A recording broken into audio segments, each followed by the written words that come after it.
questions and things. So if people had reasons they weren't able to show up, that they can still benefit from discussion here. So yeah, I guess if someone wants to jump in, what questions do people have about material covered up in this section, either from lectures or from the text?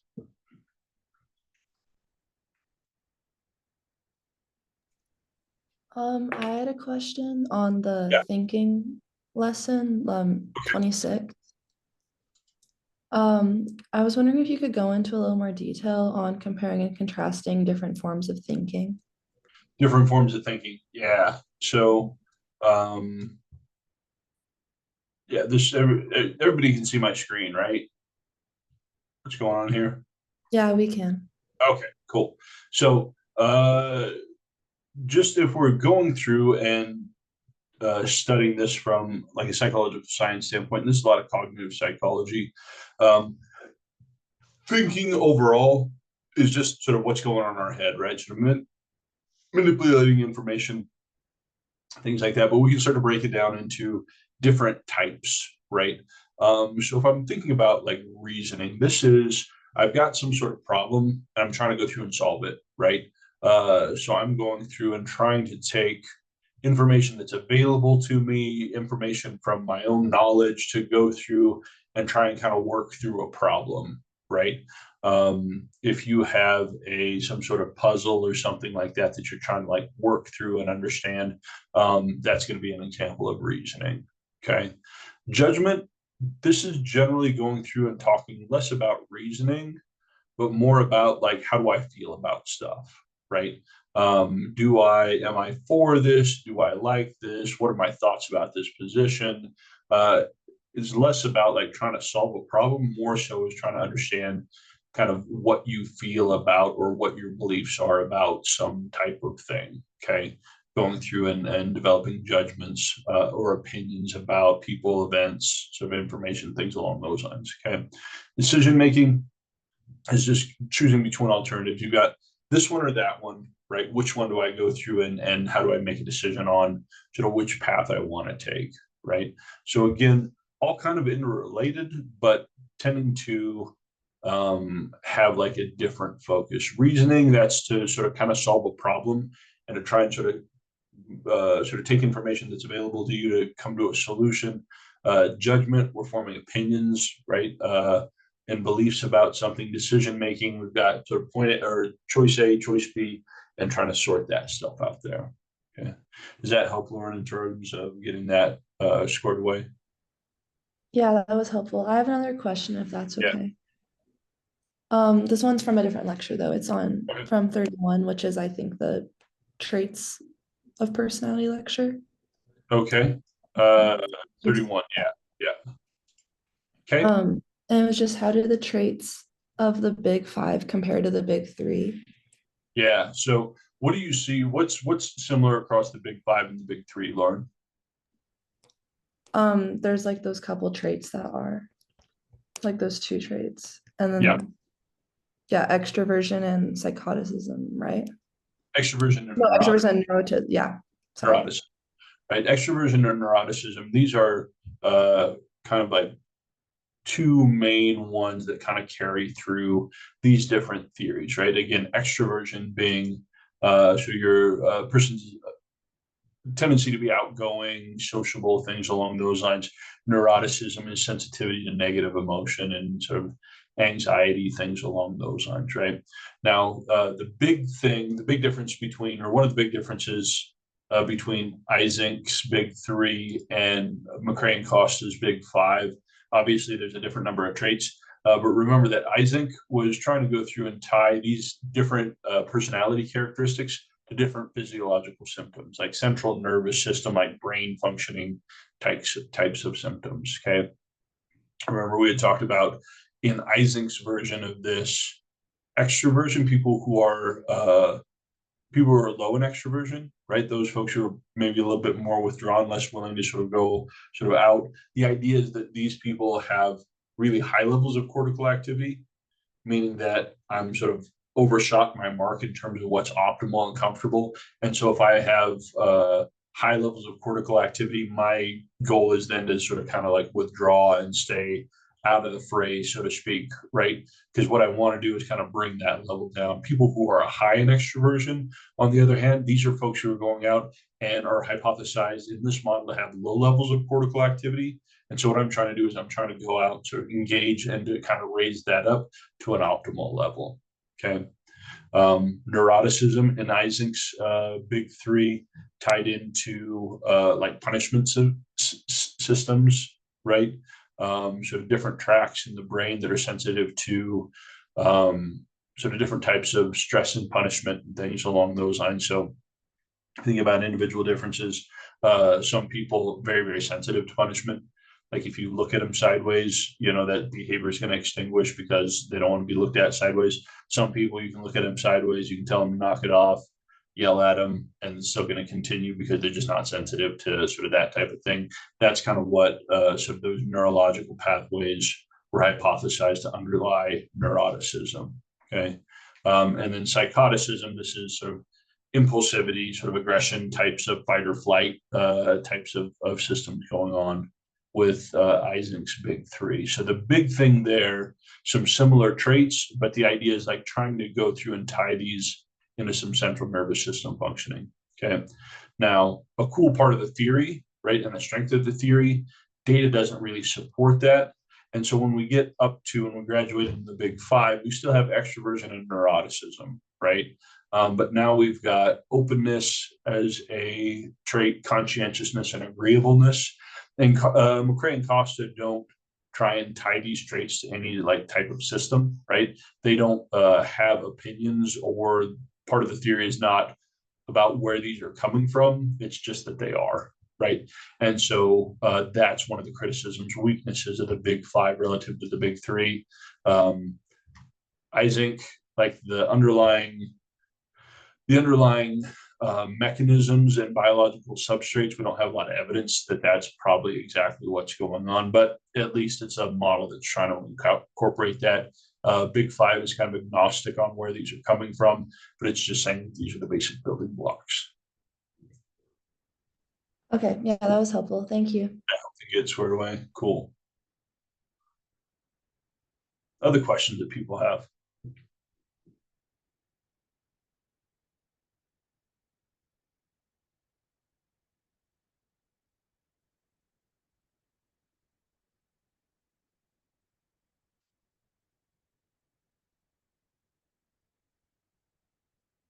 And anything from the textbook or anything from oh,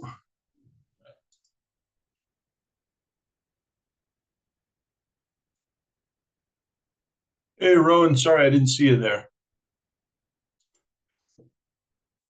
Any other questions, either from lecture, the text, sort of other things that people would want some clarity or additional examples on?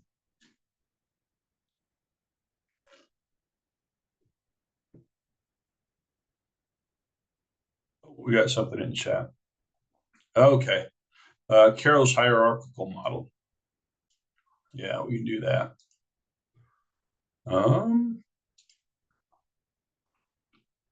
Okay. So the idea behind Carroll's model here is similar to Spearman's G, in that the idea is that we've got like a unifying like intelligence factor, right? Now, different than Spearman, right? Spearman proposed like this. What am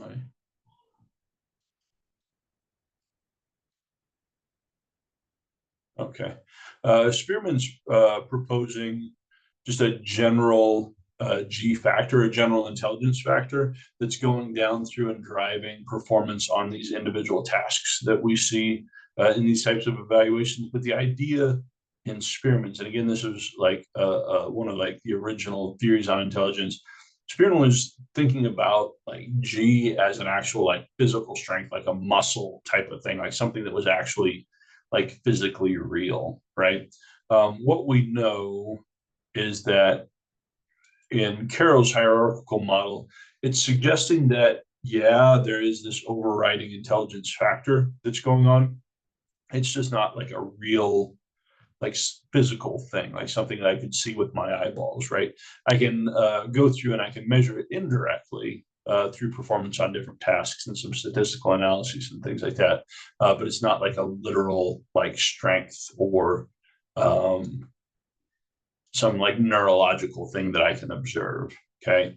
Now the difference between another difference between Spearman's G and Carroll's hierarchical is that in Spearman's G, the idea is that like this one general factor is going through and driving performance on all these individual tasks. Okay.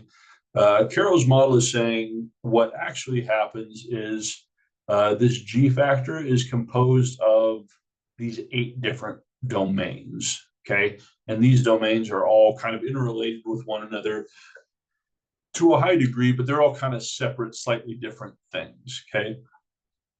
And so for Carroll's model, we're saying here's the overall G factor, but we're breaking that into these 8 individual subdomains.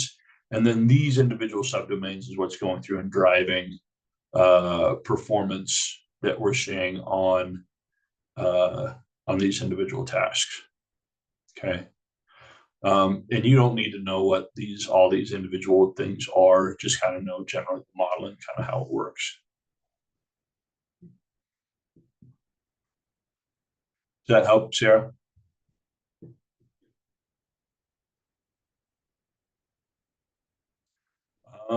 Okay, talk about Freud, right? Contributions and limitations of Freud. Okay. So Freud's super controversial, super important person in psychology, but sort of depending on who you're talking to, some people throw Freud some love, some people are less excited about Freud for a lot of reasons, right? But you can't sort of be in this area and not recognize that this was a really, really influential theory in terms of thinking about and conceptualizing processes that are happening outside of our awareness, right? To think that we have conscious sort of control over everything that's going through and impacting our behavior in any given moment is probably ridiculous, right? That would just be way too many things to go through and process at the same time. There's a lot of stuff that's going on kind of automatically. And so while science doesn't agree with Freud's general conceptualization of what's going on, like we don't have evidence that there's kind of this massive unconscious that has a bunch of hidden secrets and all our pain and trauma and sort of unacceptable desires and things like that that's going through and driving everything. There are things that happen outside of our awareness and that go through and impact our behavior. And so Freud was, with this theory, kind of one of the first people to really kind of put together a model for how that might work. Okay. And again, always have to be impressed with people who are going through and paving the way, putting together a really full, comprehensive model of personality. Again, probably most psychological scientists don't put a lot of stock in this, but certainly Freud is hitting on some things that do happen. Again, the observations aren't wrong. It's just kind of the underlying explanation for probably what's going on. Freud's stuff tends to be kind of a little bit mystic, kind of a little bit of, some sort of more maybe philosophy than science in terms of stuff, right? But again, in terms of a comprehensive model, sort of an impressive first stab and something that continues to be influential with a lot of different for a lot of different clinicians. Okay. Now the limitations, again, questionable scientific methods. Like Freud's approach wasn't actually really scientific. Freud was just making notes and kind of developing ideas about human nature, about how personality works and things like that. And probably a lot of what is getting filtered in is subject to confirmation bias, right?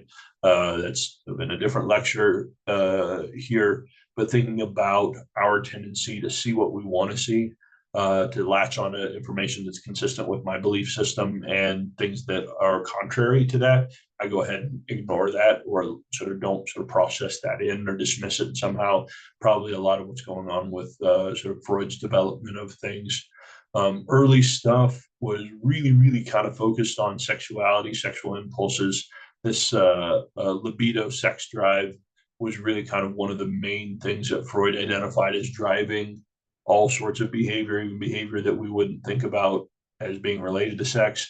Freud's explanations often tied it back into sex, things like the Oedipus complex, Electra complex, this idea that boys and girls have an innate sexual attraction to mother, father, and so then there's uh, um, sort of this sort of fear of being sort of taken or dispatched by sort of the other parent and things. Some, I mean, you can see how he maybe arrived at some of these ideas, but it's a little bit far fetched and probably not consistent with what's actually going on. And then, kind of the big thing with Freud is not a lot of predictive value with these, right? It makes for a good and an interesting explanation, but not something that probably is actually sort of identifiable and probably the way things actually work. So those are some of the contributions and limitations there. Okay. Sierra, anything else that I didn't hit on that you have questions about with that?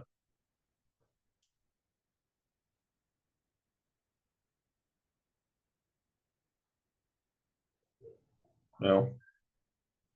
All right. Um, Rowan, is there any reason for the Flynn effect? We don't know. Um, Flynn effect being what we tend to see, and this is why there's so much money put into um, intelligence testing, right? One, we just want to have, given the stakes of some of these evaluations, we want it to be good and reliable and valid as possible. But what we see is we have to constantly renorm these. Okay. Remember that for these evaluations, what's going on is as they're being developed, they are being tested on massive samples of people to go through and try and get a sense for where this bell curve is, where people fall, lots of different people from lots of different backgrounds, things along those lines, right? And so what we do is we go through and calibrate these in so that average performance on an assessment is equal to a score of 100. Okay. Um, Now, what happens though is let's say that I were to develop a test today. Okay. Say this is my 2025 intelligence test. And right now, when I go through and I've got thousands of people who've gone through and taken this, the average score on this is 100. Okay. 10 years from now, if I took that same test and had 1,000 people go through and take it, what I would expect based on the Flynn effect is that people, the average person wouldn't score 100, they might score 105 or something like it would be something more than 100, right?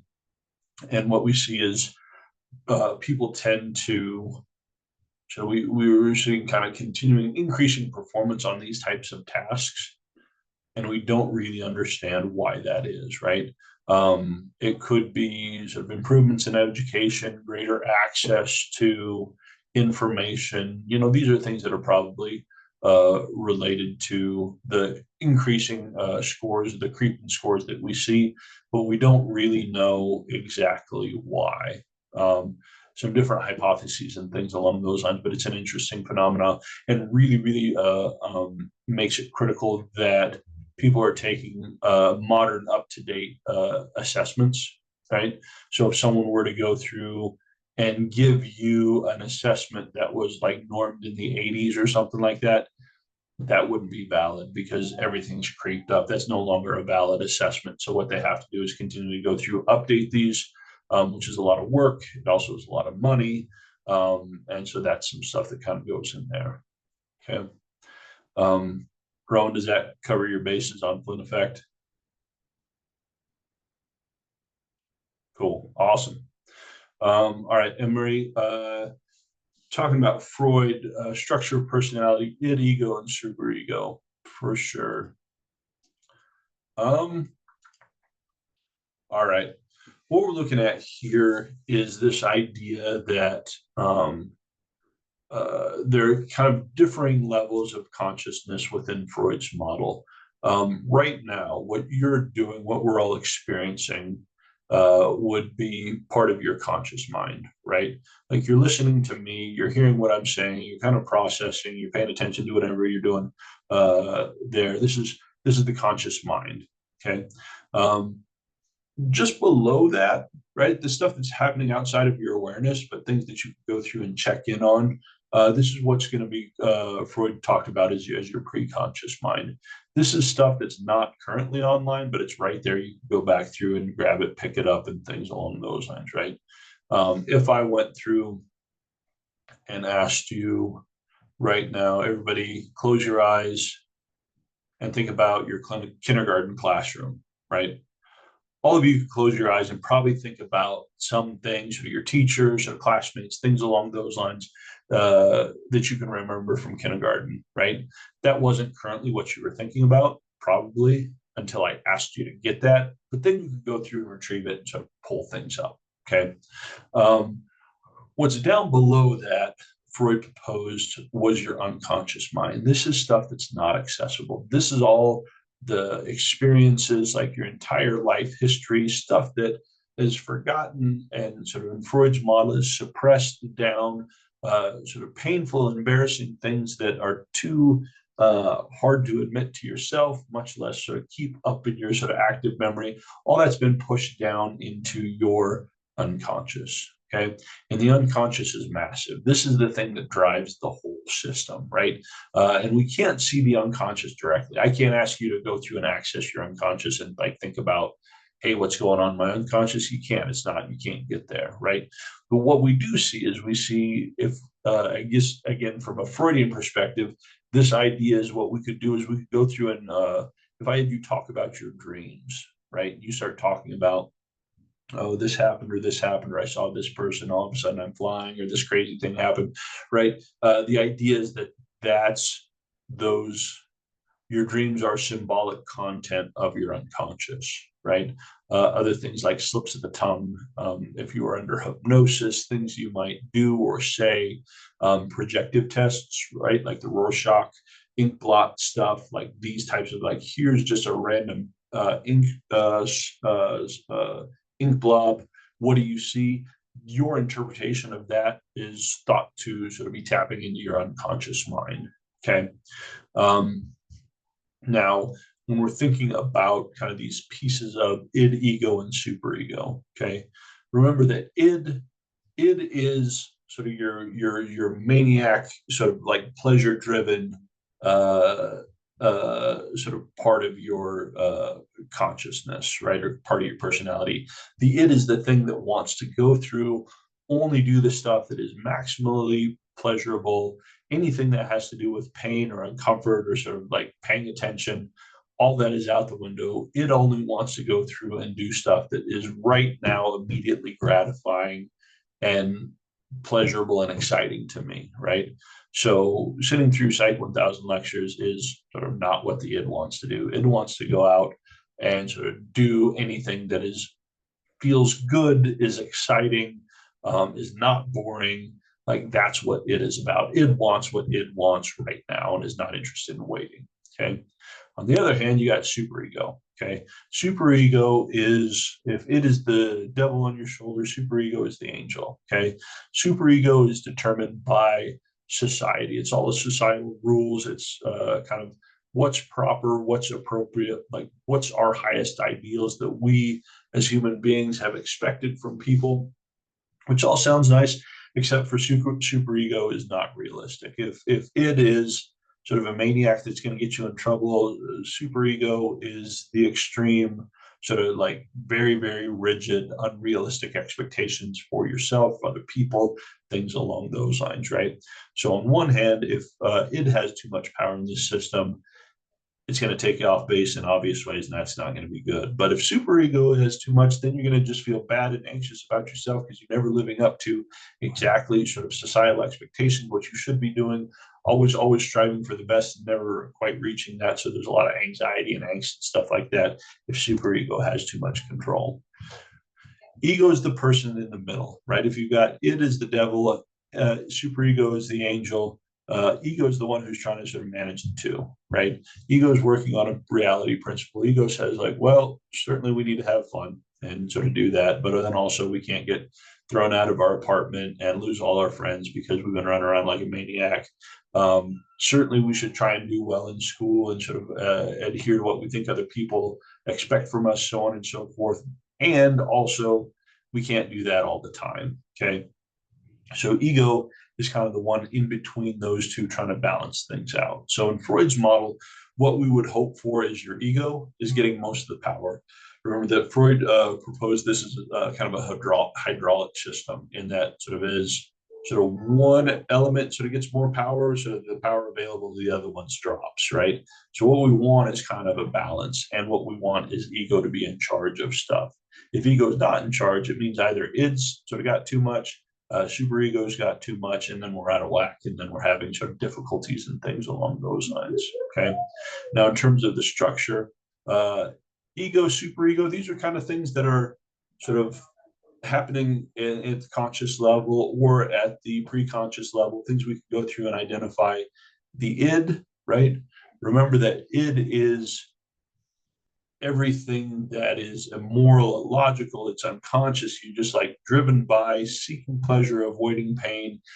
That's the thing that's way down here. That's the deep, dark stuff down below that we can't get. If I ask you back, hey, do you want to hurt people and only sort of do things for yourself? You'll probably say no. But Freud would say, no, you actually do. It's just sort of way down there, so you can't access that, right? So this is kind of how Freud saw this whole system working together with stuff. Okay. Emery, is that helpful in terms of kind of walking through Freud's stuff? Okay, good deal. Other questions?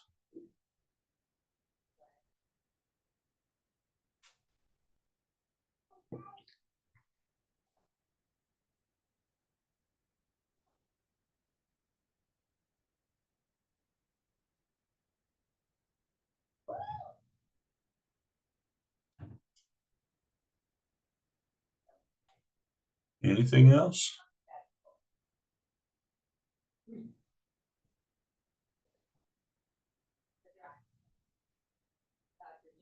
Feeling good about stuff? Anything else from the text? Rowan, good catch on the Flynn effect.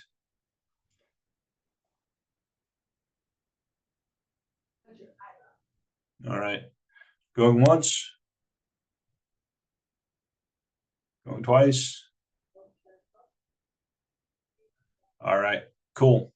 If you're going through and working on stuff, let me know if you have any other questions, things that pop up. I'll go through and try and get an answer back to you as you're going through and prepping. But otherwise, good luck, get a good night's sleep, and we'll catch you tomorrow. All right. Thank you.